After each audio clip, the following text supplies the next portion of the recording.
Hello and welcome to the Playful Minds podcast. I'm your host, Ashley. I'm a registered ECE, and today I'm here with Sharon. Hi, I'm Sharon. I'm also at RECE. Okay, so today we are going to be diving into a comparison of play, so the old versus new, and how it's evolved over time. So we recently sat down with my nan, Lottie, who shared insights about play and what it looked like in her childhood. Here's a short clip from the interview to give you guys a brief overview of Lottie's life growing up on a farm in PEI. We grew up with gardens. We had our own vegetable gardens, and we had our own potatoes, of course, and we had our own wheat and animals.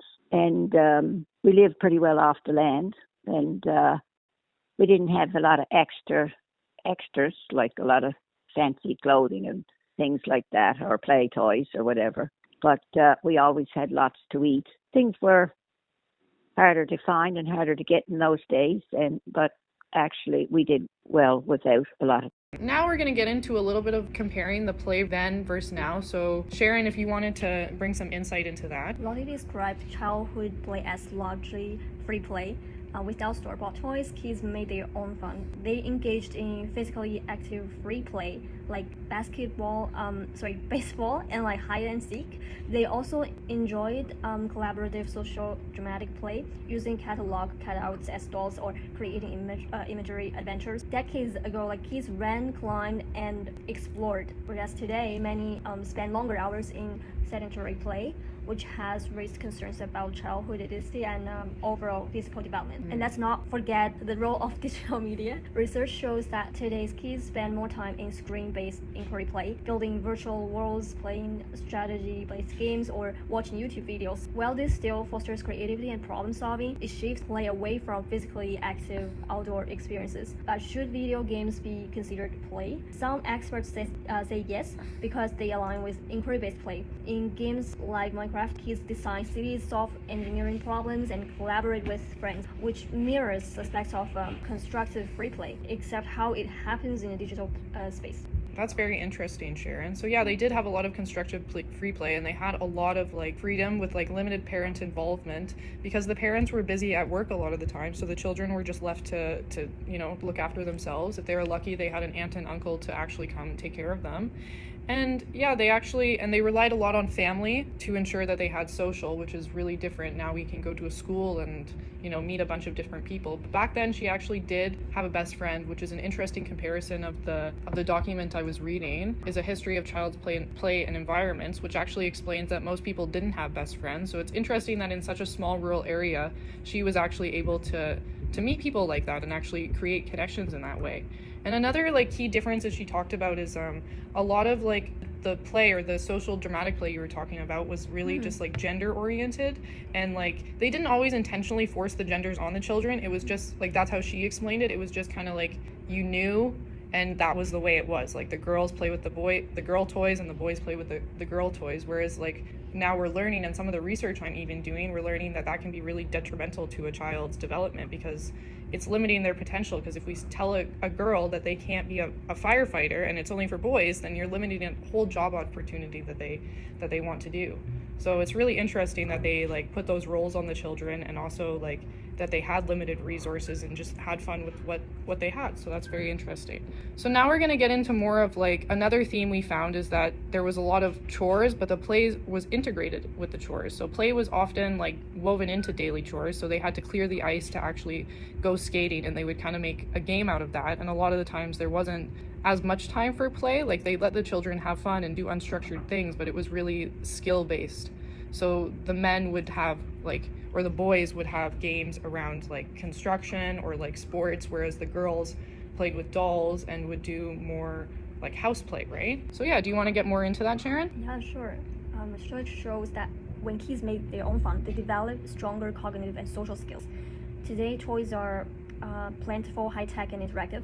Kids have electronic learning devices, talking dolls, and even AI-powered companions. While these toys offer educational benefits, they sometimes replace imaginative free play. Toys come and go pretty fast, like many are possible, and trends change quickly, which leads to like more consumption and less sentimental attachment. What's the ideal balance? Maybe combining classic open-ended toys with modern interactive tools that can give kids both creativity and innovation in play. I know, that's really interesting. Yeah. Well, it was really skill-based back then because everything just kind of was chore-oriented. And they really did cherish toys back then, whereas you see now there's an overconsumption of toys.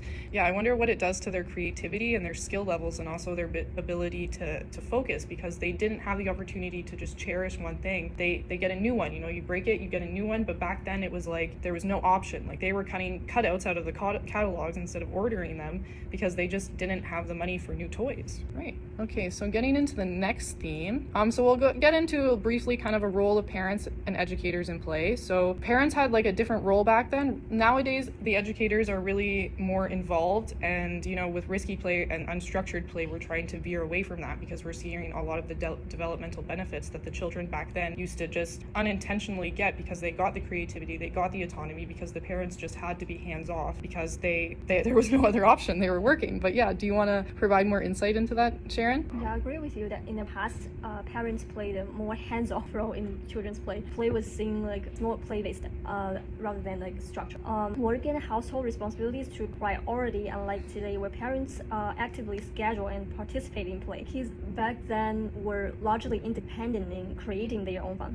Babysitting was often done by extended family members like an aunt or uncle rather than structured childcare. With minimal adult supervision, play was unstructured and self-directed, which allows children to develop independence, creativity, and problem-solving skills. Today, parents and educators play a much more involved role that integrates play-based learning and structured activities into children's daily routine. Yeah, and it's really interesting that we're actually trying to like veer back to the old ways and create more unstructured play, because we're seeing all the developments of things like risky play, because the children can actually like learn their boundaries, learn autonomy, they get outside and they can explore nature. And one thing that in the continuum of play-based learning that I noticed is that educators were actually struggling to find ways to meet academic needs while also bringing in unstructured play. But then from that, the study also contradicted itself, because it said that this unstructured play can actually encourage math and literacy skills. And I just think that comes from ideas of things. I think that comes from ideas of things like learning from the land, because you can actually go outside, learn the expression, learn how to express yourself, identify things in nature, and actually physically see how it's done. And especially in these early ages, I find like where even in Ontario, we moved away from the elect document, and we focus a lot more heavily on how does learning happen now, because it's more about building belonging and inclusion and well-being at these ages and building their confidence over giving them like skills. Because if they don't have the confidence to do this, then they're just not going to feel like they can, you know? Like, I don't want to say that everything just comes later, like language and literacy, but if you take an interest-based approach with a child, then you're really gonna, they're gonna be engaged, they're gonna want to learn. We have to make sure we're providing the guidance over structuring the play completely.